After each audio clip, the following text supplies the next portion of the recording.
What's Your Why? In this webcast series, we will interview influential people from many different backgrounds. Our goal is to discover their purpose, their passion, and why they chose the path they are on. Welcome, everybody, to What's Your Why? This is our inaugural interview, and today I'm very happy to have an esteemed keynote speaker with us. He's going to tell us our story, and he's going to tell us his why. We hope that you find this inspirational. We hope you share it, and hopefully it motivates you to find your why and also to make a difference. So today we have Steve Howe from Kelowna, British Columbia. How are you, Steve? Good. How are you? I'm doing great today, and like I said, I'm so honored to have you. When I first met Steve, everybody, I made the comment to him that you're truly a dead man walking, and there's no question whatsoever that Steve shouldn't be here with us today. So, Steve, why don't you tell the viewers a little bit about the story of your accident and how you kind of started the journey to where you are today? Yeah, sure. And thanks for having me, by the way. So I was 22 years old. We were widening the highway for the 2010 Winter Olympics, so from Vancouver, British Columbia to Whistler. And I got to work that day, and my superintendent told me what we needed to do for the day, which was pull a bunch of trees so they could do the other sequence of the events that needed to happen or work. And I realized right away that the trees that I was gonna fall, there was some falling difficulties to them, and so I asked for a machine and an operator to help assist these trees over. And so I named first and last name of the 5 operators I felt comfortable working with. Then some time went by and the machine showed up, the operator showed up, and when I seen the operator, it wasn't any of the 5 guys I asked for. And I instantly had a gut feeling that it didn't feel right. And I spoke up and said, hey, I don't feel comfortable. And basically, after explaining why it was unsafe in my mind to work with this green operator, he said, well, if you don't like it, there's the road, use it. And so anger consumed me, and I said a bunch of colorful words I can't repeat on here.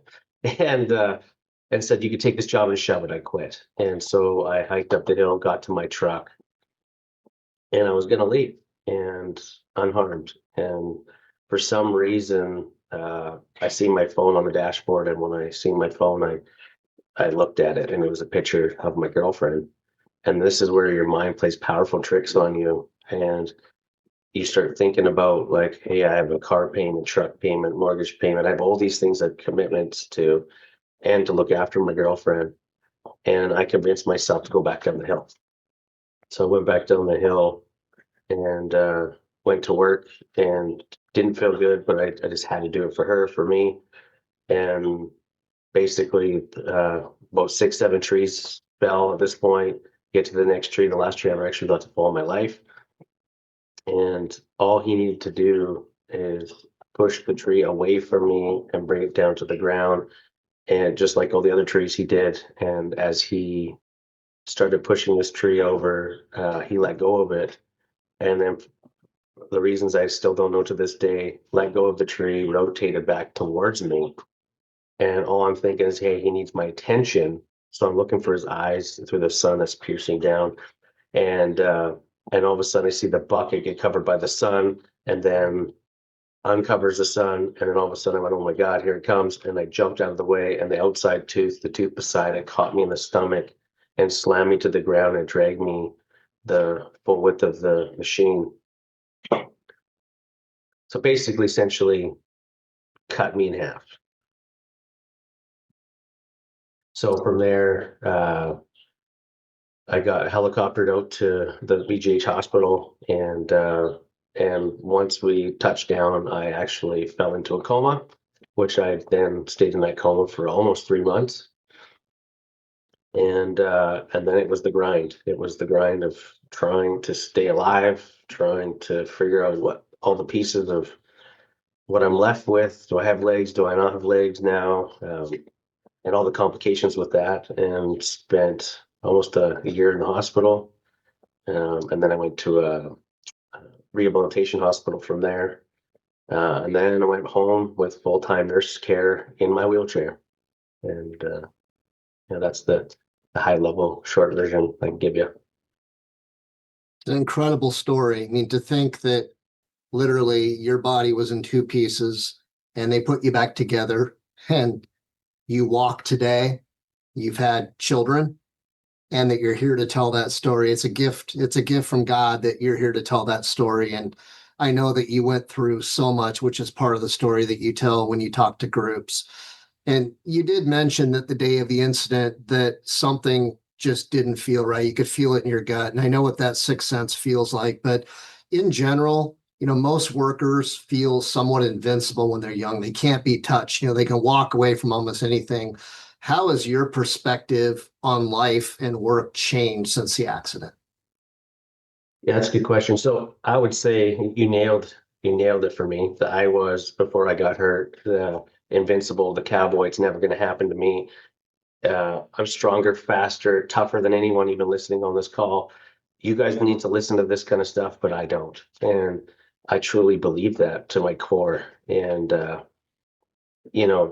after again, it happened to me. So it made me realize really quickly that I'm no one special. I'm just like everybody else. I make mistakes. Humans make mistakes. And it was really interesting to see how I elevated myself above everybody else. And something I even talk about in my keynote about being invincible.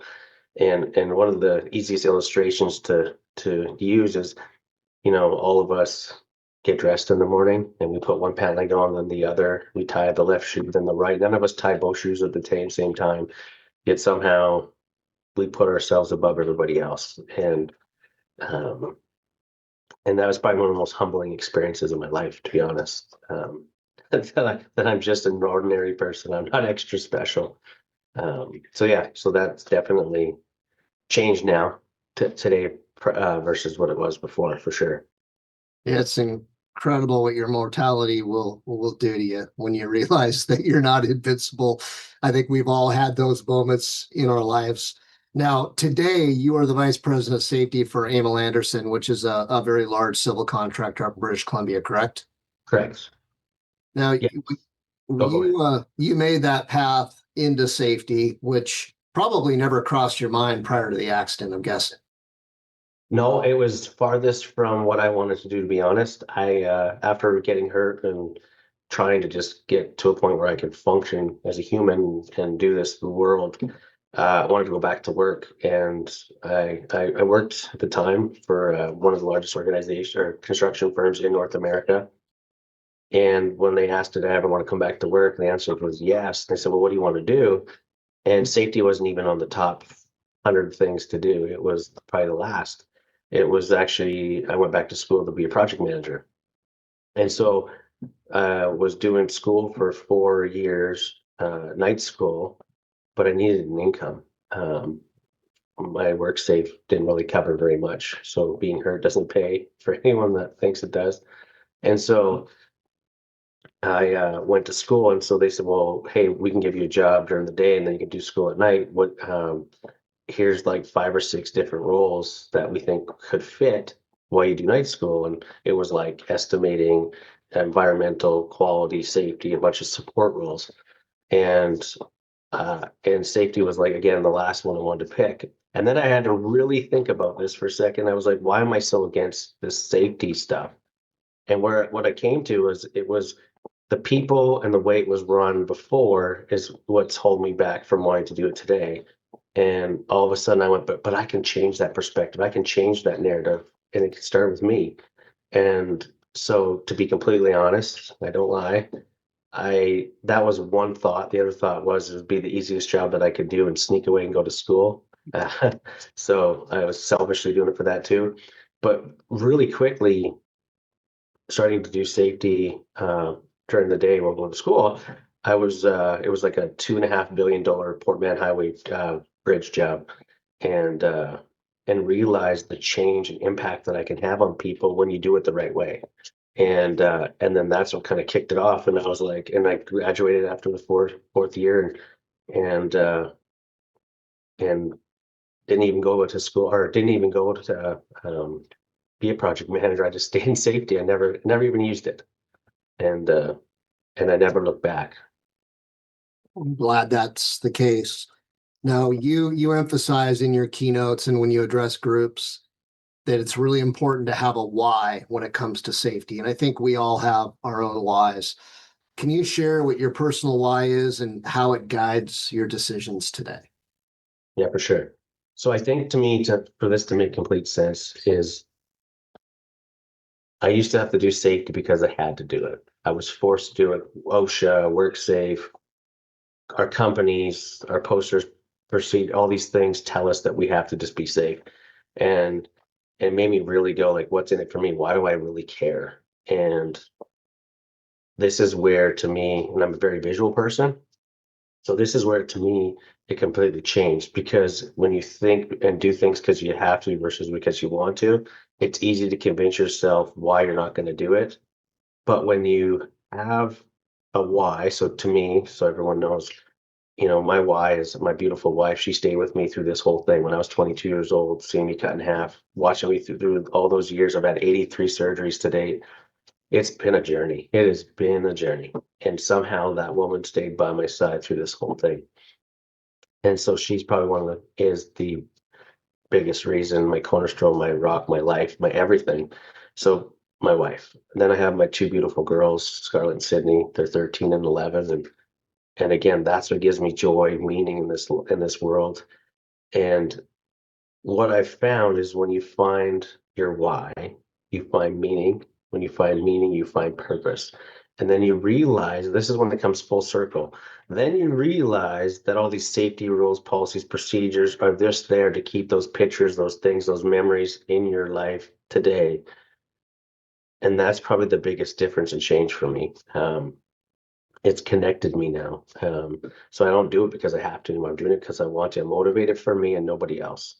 And that's where I think the strength comes in that. Because again, if we just do things because we have to, you can see where other priorities can change that, right? Now, production, schedule, other things can start to slip and become more important. But when it's those whys in your life, that's your foundation, your rock, and you don't waver from them. And I need those girls in my life. Like for instance, I know both my girls want to get married one day, and I got to be there to walk them down the aisle.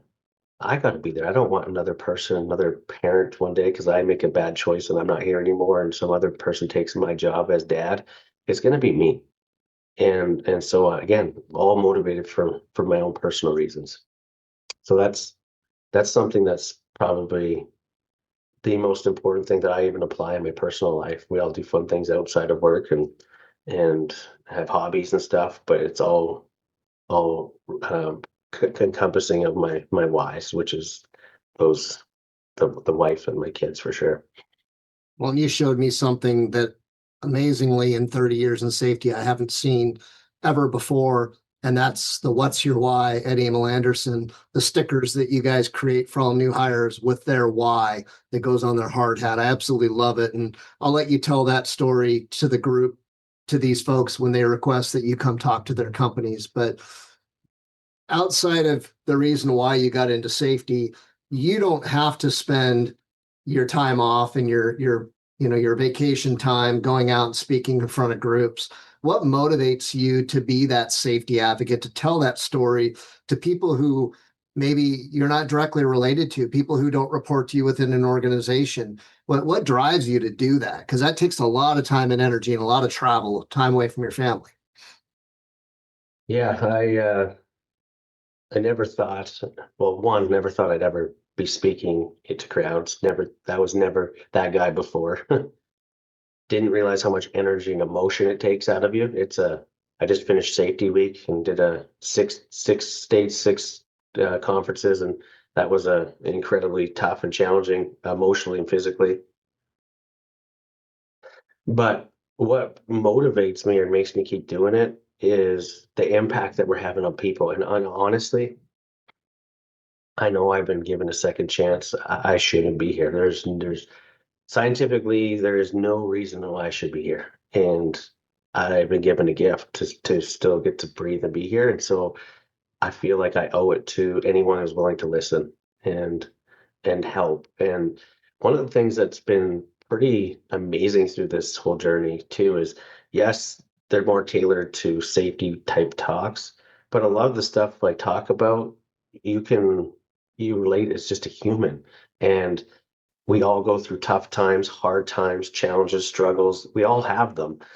Um, and sometimes just hearing someone with looking through a different lens really just helps get them out of their funk and really prioritize what should be important and how grateful they should be for what they got. And it's just been interesting to see how, again, a safety presentation has like really helped some of these folks in their personal lives. And again, so if you have that ability to do that, why wouldn't you? You know, we only get one shot in this world, and yeah, if I can help just even one more person, it was all worth it. But it seems like it's not just one person; it's hundreds and tens of hundreds of thousands of people that I've been able to talk to and reach out to. And one of the coolest things, because again, there's times where it does get emotionally draining on me a lot because I got to relive it. I smell the smells again, the sounds, the pain, I feel it all every time. And but like it was probably like 4 or 5 months ago, I was having one of those downer, times of just doing too much talking and opening myself up again. And I was doing a conference call with a potential new client. And one of the things I learned, again, because I never did this for a living, is you got to kind of sell yourself of why they should pick me. And I probably don't do a good enough job of doing that, but I thought I was about to try and do this sales pitch on like, hey, this is why you should have me at your next event. And the most crazy thing happened. He goes, hey, Steve, stop talking. He goes, you know, 13 years ago, I heard you speak in Denver. And he goes, that day I had a plan and I wasn't going to be here anymore. I was going to end my life. And he goes, for some reason, I decided I have to go to this meeting and then basically he's going to do it. And he's like, Steve, I have 4 children. And he said after leaving there, he wept and he like again went in deep into inside his heart and soul and he's like, and I'm still here and I'm so thankful. I'm still a dad, I'm still a husband, and I owe you everything. And I'm like, oh, and I'm like just bawling because again, imagine I said I didn't want to do this anymore. Imagine I never wanted to do it. And well, that guy might not even be here now. And so again, that's what drives and motivates me is you never know who you're going to help. And so I just keep doing it. It's great that you help so many people. I've often said that complacency and a lack of planning are the enemy of the safety professional. And the reality is that we need tools because we are leaders, we are influencers, and we need to constantly remind people what their why is. It's so easy to forget. It's so easy to go to work, to turn off your brain, go into autopilot. At the end of the day, you turn your brain back on, you come back to life, you go home, spend time with your family, you do it all over again the next day. And it's unbelievably, it's a gift. And I'm unbelievably grateful that you've spent some time with us today because your story is so impactful. And I think for all of you out there watching this, you need to go check out Steve. So for those who want to connect with you on LinkedIn or they want to learn more about your story, how do they do that? Yeah, for sure. So I have a website, safetystevehowe.com. And down there's a bunch of ways you can see different little video clips, my whole story. Um, and you can reach out or get me that way for sure. That's great. And then I know I connected with you on LinkedIn on a referral from a friend, and you quickly responded to me. But again, Steve, thanks for all that you do. And, my goal is to see you on stage at one of the largest or two of the largest safety conferences in the country here in the next couple of years. And again, really appreciate you being here. Hopefully for all the viewers out there, you enjoy this and tell us your stories. Tell us what your why is. Tell us who we need to interview because we need to keep this going. And, Steve, it's amazing that you're here to tell that story. But the fact is, you said your life is a gift. And the reality is, to all of us, you're a gift. Well, thank you. Thanks a lot. We'll see everybody on the next one.